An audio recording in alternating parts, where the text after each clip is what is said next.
श्री शिवाय नमस्तुभ्यम। हर हर महादेव। महाकुंभ के महाअवसर पर प्रयागराज में सतुआ बाबा शिविर में पीपा पुल नंबर 1 सेक्टर नंबर 21 में गुरुजी पंडित प्रदीप मिश्रा जी के द्वारा श्री शिव सेवा शिव महाप्राण कथा के 6वें दिन की कथा आज 15 फरवरी को पूर्ण हो चुकी है। कथा में गुरुजी ने एक नए उपाय की जानकारी दी है, जिसमें शरीर में कहीं गांठ हो जाती है, गांठ जैसी कोई समस्या हो जाती है तो आपको ये उपाय करना चाहिए। उपाय कैसे करना है वीडियो के माध्यम से हम आपको बताएंगे। आज 15 फरवरी 6वें दिन की कथा में गुरुजी ने कुल 23 उपाय पत्र उपयोगी जानकारियां दी हैं। सभी की जानकारी आपको इसी वीडियो के माध्यम से मिलने वाली है। किसी कारणवश यदि आपने आज की कथा नहीं सुन पाए हैं तो पूरी कथा का रसद आपको छोटे से वीडियो से प्राप्त होने वाला है। तो बढ़ते हैं आज की कथा की पहली जानकारी की ओर। गुरुजी ने कहा 144 साल बाद आने वाले इस दुर्लभ महाकुंभ का शिव महाप्राण कथा का आनंद आप और हम सतुआ बाबा जी के मार्गदर्शन में प्रयागराज के तट में संगम में प्राप्त कर रहे हैं। बढ़ते हैं आज की कथा की दूसरी जानकारी की ओर। आज कथा के 6वां दिवस है, जिसे हम शिव महाप्राण की भाषा में शिवरात्रि कहते हैं। जैसे जब कथा 7 दिन की होती है तो जो 6वां दिन होता है वो शिवरात्रि की रात्रि का माना जाता है। इसी तरीके से जब 5 दिन की शिव महाप्राण कथा होती है तो जो चौथा दिन होता है वो शिवरात्रि का दिन माना जाता है। जो कथा का विराम दिवस होता है उसके एक दिन पहले की जो रात्रि होती है वो शिवरात्रि कहलाती है। अब बढ़ते अगली तीसरी जानकारी की ओर। सतुआ बाबा जी काशी की कथा में तीसरे दिन उन्होंने कहा था कि व्यक्ति कितना भी विचार कर ले कि मुझे काशी जाना है, सीट भी बुक कर ले, पर जब तक माता गंगा और काशी विश्वनाथ आदेश नहीं करेंगे तब तक आप काशी नहीं पहुंच सकते। बढ़ते हैं आज की कथा की चौथी जानकारी की ओर। आज कथा का 6वां दिन है। 21 नंबर सेक्टर में बहुत अधिक मात्रा में शिव भक्त आ गए हैं। और किस लिए आए हैं? कहते हैं गंगा का जल भी लेना है, संतों के दर्शन भी करना है और शिव महाप्राण कथा का भी श्रवण करना है। आज की कथा की 5वीं जानकारी की ओर। गुरुजी ने कहा कल 16 फरवरी है और ये कथा प्रयागराज में जो चल रही है वो पूर्ण हो जाएगी। इसके बाद गुरुजी की जो अगली कथा है वो 17 फरवरी दोपहर में 2 बजे से 5 बजे तक सिरसा हरियाणा में तारा बाबा की कुटिया में शिव महाप्राण कथा शुरू हो जाएगी।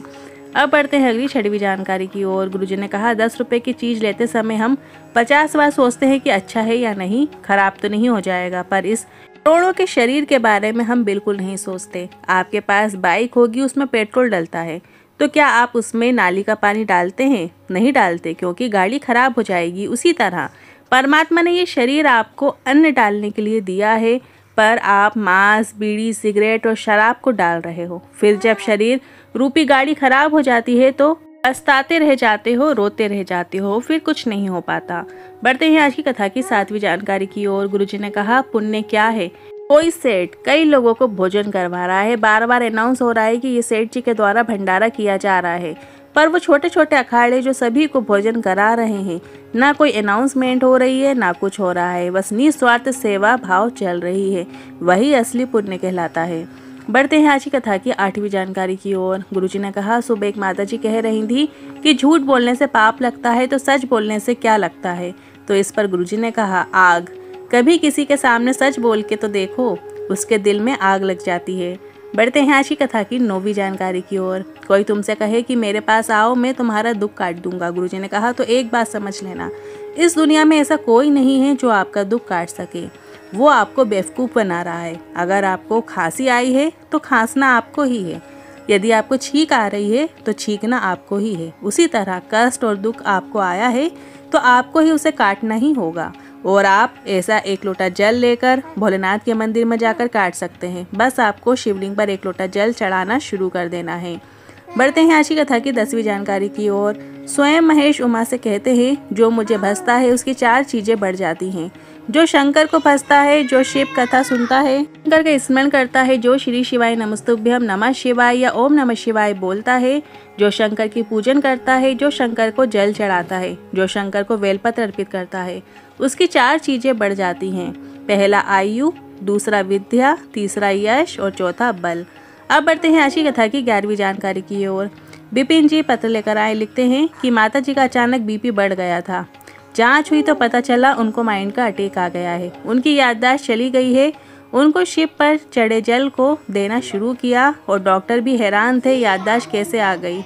का आभार व्यक्त करने आए हैं। बढ़ते हैं आज की कथा की 12वीं जानकारी की ओर। वेदा जी पत्र लेकर आए, लिखती हैं 2024 में तबीयत खराब हो गई, डॉक्टर ने जांच करके बताया तो ब्लड कैंसर हो गया है। सब घबरा गए, पूरा परिवार निराश हो गया। डॉक्टर ने कहा कि शरीर में गांठ है और बड़ी बीमारी है। हमने एक बेलपत्र और जल शिवलिंग पर कुंदकेश्वर महादेव का नाम लेते हुए शिवलिंग पर चढ़ाकर आचमन करना शुरू किया। इसके बाद मुंबई में जांच कराई तो रिपोर्ट नील आ गई है, कोई बीमारी नहीं है। उसी का आभार व्यक्त करने आए हैं। बढ़ते हैं आज की कथा की 13वीं जानकारी की ओर।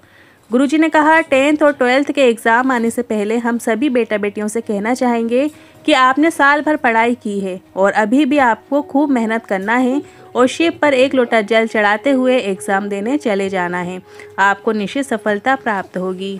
बढ़ते हैं आज की कथा की 14वीं जानकारी की ओर। जब जेब खाली होती है, नौकरी नहीं होती, तो बहुत ताने सुनने को मिलते हैं। पत्नी, बच्चे, भाई, सभी परिवार वाले ताने देते हैं। इसलिए हम प्रतिदिन जल चढ़ाते समय भोलेनाथ से विनती करते हैं। गुरुजी ने कहा कि किसी स्त्री की गोद खाली नहीं होना चाहिए, किसी व्यक्ति की जेब खाली नहीं होना चाहिए, क्योंकि किसी नारी की संतान नहीं होती तो लोग गलत दृष्टि से देखते हैं कि इसकी गोद में बच्चे मत दो, बच्चा बीमार हो जाएगा। यदि बच्चा बीमार हो गया तो उसकी गोद में दिए थे इसलिए बीमार हो गया। ऐसे गलत विचार समाज में आज भी देखने को मिलते हैं। बढ़ते हैं आज की कथा की 15वीं जानकारी की ओर। शिव महापुराण की कथा कहती है, जो बहुत श्रेष्ठ होता है, जो बहुत सम्मानीय होता है, जो जीवन में बहुत आगे बढ़ता चला जाता है, जीवन में बहुत अपशब्द गालियां उसी को पड़ने लग जाती हैं। बढ़ते हैं आज की कथा की 16वीं जानकारी की ओर। अमृता सिंह जी पत्र लेकर आई, लिखती है, मेरे पति का 40 वर्ष पुराना केस चल रहा था। नौबत सजा की आ गई थी और पक्का सजा सुनाई जाएगी ऐसा लग रहा था। फिर किसी ने कहा सतुआ बाबा कथा करा रहे हैं। मन किया तो एक दिन की कथा सुनने बेटी के साथ चली गई और मैंने सुना पंडाल में बैठकर जो मांगा जाता है वो शिव देता है। हम मौन होकर बाबा से प्रार्थना करते और कोर्ट में अपना फैसला बदला और ये कहा पति बरी करे जाते हैं, उसी का आभार व्यक्त करने आए हैं। बढ़ते हैं आज की कथा की 17वीं जानकारी की ओर। दीपू जी पत्र लेकर आई, लिखती है, मेरी छोटी बहन का 7 साल का लड़का है। डॉक्टर को दिखाया तो उसकी किडनी खराब हो गई ऐसा बताया गया।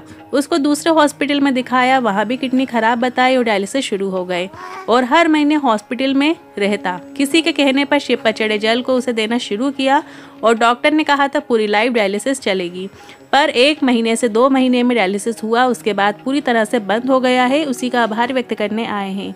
बढ़ते हैं आज की कथा की 18वीं जानकारी की ओर। गुरुजी ने कहा, सभी से कहना चाहेंगे कि आपको कभी भी भूल कर भी शिव की निंदा नहीं सुनना है। मोबाइल में भी कोई भेजे तो उसे ब्लॉक कर दो, हमें देखना ही नहीं है। और अगर कोई निंदा कर रहा है, आप निंदा का जवाब नहीं दे सकते तो वो स्थान छोड़कर चले जाओ।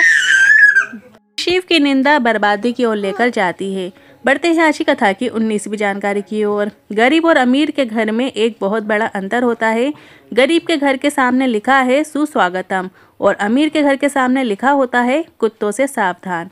कभी किसी गरीब की शादी में जाकर देखना कितना सम्मान मिलेगा, और अमीर की शादी में जाओगे तो पहले से सेठ है तो तुम्हें सेठ कौन मानेगा।